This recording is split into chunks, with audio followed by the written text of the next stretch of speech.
Hello viewers, আসসালামু আলাইকুম। Welcome back to my channel Arishan lifestyle. তো এই তো অনেক দিন পর আরও একটি ছোট্ট ব্লগ নিয়ে চলে এসেছি আপনাদের মাঝে। তো এই তো আমি দুপুরে রান্না বান্না করব। তো এর জন্য আগে প্রথমে আমি ইলিশ মাছটা ভিজিয়ে নিয়েছি। এখন তরকারিগুলো কেটে নেব। এই তো এখানে বাজার থেকে আনা হয়েছে পুঁই শাক, আর আগে ঘরে ছিল কচু, মানে এটাকে কাঠ কচু বলে আর কি, সেটা, আর আলু, টমেটো, কালো বেগুন, ধনিয়া পাতা, আর এই তো এখানে আছে বেলে মাছ আর ট্যাংরা মাছ। তো এই মাছগুলো আমার মা পাঠিয়েছে। আব্বু আজকে বাজারে গিয়েছিল, তো সেখান থেকে আনা হয়েছে। এখন যা যা রান্না করব সবগুলো কেটে বেছে রেডি করে ফিরে আসছি আপনাদের মাঝে। তো দেখতে থাকেন। তো এই তো এখানে যা যা রান্না করব সব কেটে নিয়েছি। আজকে রান্না করব টমেটো, আলু আর বেলে মাছ দিয়ে তরকারি, একটা ঝোল তরকারি রান্না করব। আর কচুটা, মানে কচুটা আমি ইলিশ মাছ দিয়ে রান্না করব। আর পুঁই শাকটা ইলিশ মাছ দিয়ে একটু ঝোল রেখে রান্না করব।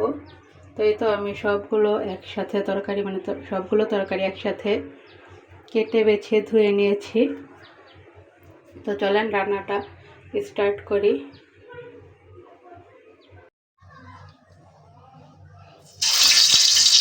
আলু তরকারি রান্না করব, এর জন্য প্রথমে বেলে মাছগুলো আমি ভালো করে ভেজে নেব।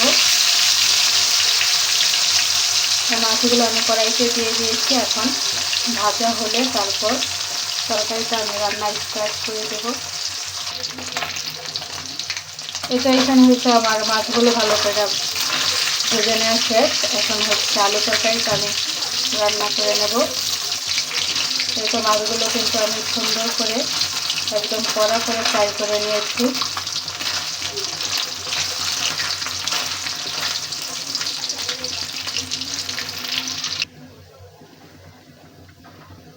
এখন পেঁয়াজটা দিয়ে দিলাম। পেঁয়াজটা একটু ভেজে তারপর আলুগুলো ভেজে নেব। এই বেলে মাছ দিয়ে আলু তরকারিটা কিন্তু আমি আজকে ফার্স্ট রান্না করতেছি, এর আগে কখনো রান্না করিনি। তো দেখা যাক আজকে তরকারিটা খেতে কেমন হয়। আমি কিন্তু সুন্দর করে এই তরকারিটা রান্না করার চেষ্টা করছি। এই তো প্রথমে আমি আলুটা সুন্দর করে একটু ভেজে নেই।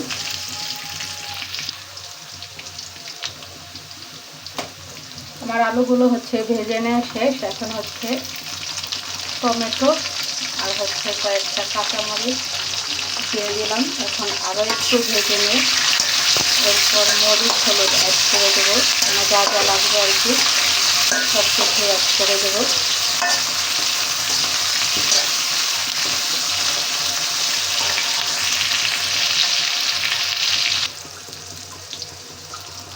এই তো এখানে আমি হলুদ গুঁড়ো, মরিচ গুঁড়ো, আদা বাটা, রসুন বাটা আর লবণ আর জিরার গুঁড়ো দিয়ে সব কিছু এখন একসাথে আলু আর টমেটোর সাথে একটু ভাজা ভাজা করে নিয়ে এরপর কষানোর জন্য পানি দিয়ে দেব।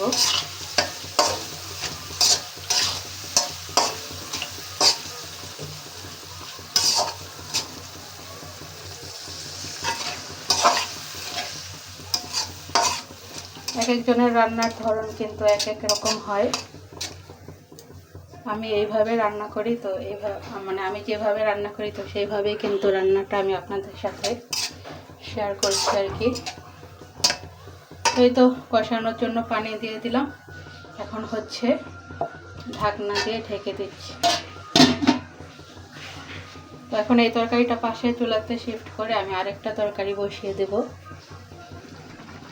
আরেকটা জিনিস আপনাদের সাথে শেয়ার করি, আজকে কিন্তু আমি আলু তরকারিটা হচ্ছে এই জলপাই দিয়ে রান্না করব। তো এই কষানো মানে তরকারিটা কষানোর পর্যায়ে কিন্তু আমি এই তো জলপাইটা দিয়ে দিলাম, আর মাছগুলোও কিন্তু আমি এই পর্যায়ে অ্যাড করে দেব। তো এই তো এখন তরকারিটা আমি সুন্দর করে কষিয়ে নেব।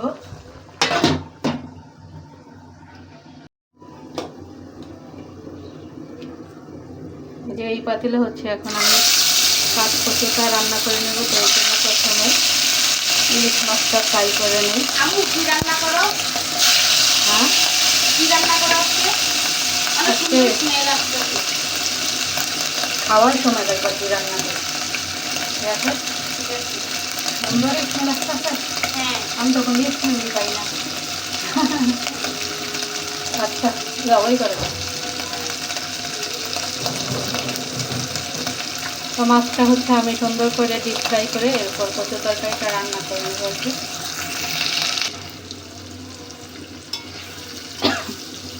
আমার মাছগুলো ভেজে নেওয়া শেষ। এখন হচ্ছে আগে পেঁয়াজটা একটু ভেজে নিয়ে এরপর কচুগুলো একটু ভেজে নিচ্ছি। ইলিশ মাছ দিয়ে এই কাঠ কচুটা কিন্তু আমার হাজব্যান্ড খেতে অনেক বেশি পছন্দ করে। গতকালকে আমি কচুটা হচ্ছে কচুর ডগা সহ সুন্দর করে ইলিশ মাছের মাথা দিয়ে আর হচ্ছে লেজ দিয়ে সুন্দর করে রান্না করেছিলাম কচুটা গলিয়ে। তো সেই তরকারিটা কিন্তু আমার হাজব্যান্ড অনেক বেশি পছন্দ করেছিল। কচু কারিটাও কিন্তু আমি আলু তরকারির মতো সেম প্রসেসে একই মশলা দিয়ে রান্না করছি। তো কষানো এই পর্যায়ে হচ্ছে আমি ইলিশ মাছটা অ্যাড করে দিলাম। সবাই বলতে পারেন যে ইলিশ মাছ রান্নাতে তো এত মশলা ইউজ করতে হয় না। এত মশলা অ্যাড করেছি কারণ হচ্ছে কচু, যেহেতু কচু তো যদি আবার গলায় ধরে তো সেই কারণে একটু আদা রসুন জিরা সব কিছুই অ্যাড করে দিয়েছি আর কি। তরকারিটা কষতে থাকুক। এদিক দিয়ে এই তো আমার আলু তরকারিটাও সুন্দর করে কষিয়ে নেওয়া শেষ। দেখেন এই তো সুন্দর তেলটা ভেসে উঠেছে তরকারির উপরে। এখন ঝোলের পানিটা অ্যাড করে দেই।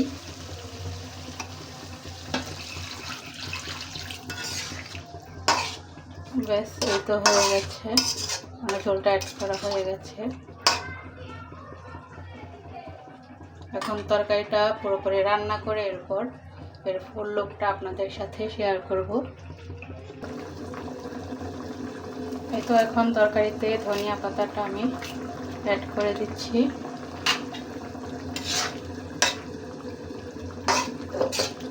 তরকারি লুকটা কিন্তু দারুণ এসেছে, তাই না? দেখা যাক খেতে কেমন হয়।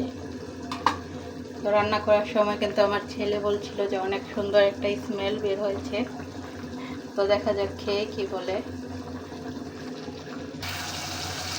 এই তো ওই দিক দিয়ে কচু তরকারিটা আমার সুন্দর করে কষিয়ে নেওয়া শেষ।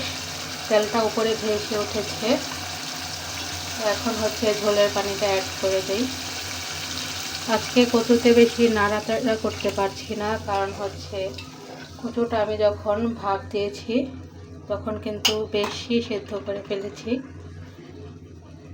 তো ভেঙে যাওয়ার ভয়ে বেশি নাড়াচাড়া করছি না তরকারিতে।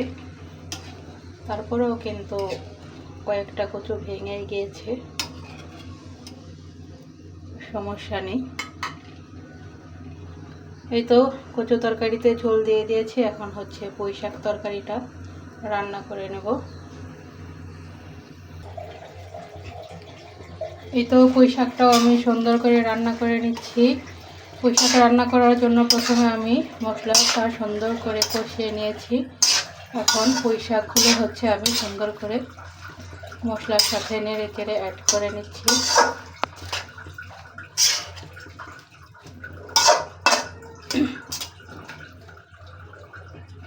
এই তো এখন হচ্ছে ঢাকনা দিয়ে ঢেকে দেব, রান্নাটা হতে থাকুক।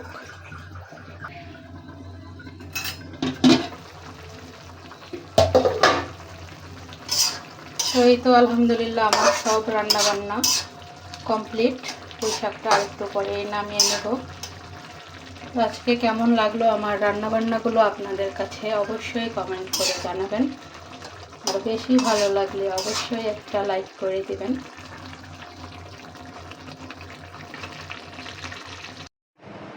এই তো তরকারিগুলোর ফাইনাল লুকটা আপনাদের সাথে একটু শেয়ার করছি। তো আজকে রান্না করেছি বেলে মাছ দিয়ে আলু আর টমেটো দিয়ে ঝোল রান্না করেছি, কচু তরকারি রান্না করেছি, আর এখানে হচ্ছে ইলিশ মাছ দিয়ে পুঁই শাক তরকারি রান্না করেছি, আর এখানে রান্না হয়েছে ভাত। আর খাবারের স্বাদ বাড়ানোর জন্য কেটে নিয়েছি শসা আর লেবুর সালাদ। তো এই তো আজকের রান্না বান্না। ভালো থাকবেন সবাই। বাই বাই, আল্লাহ হাফেজ।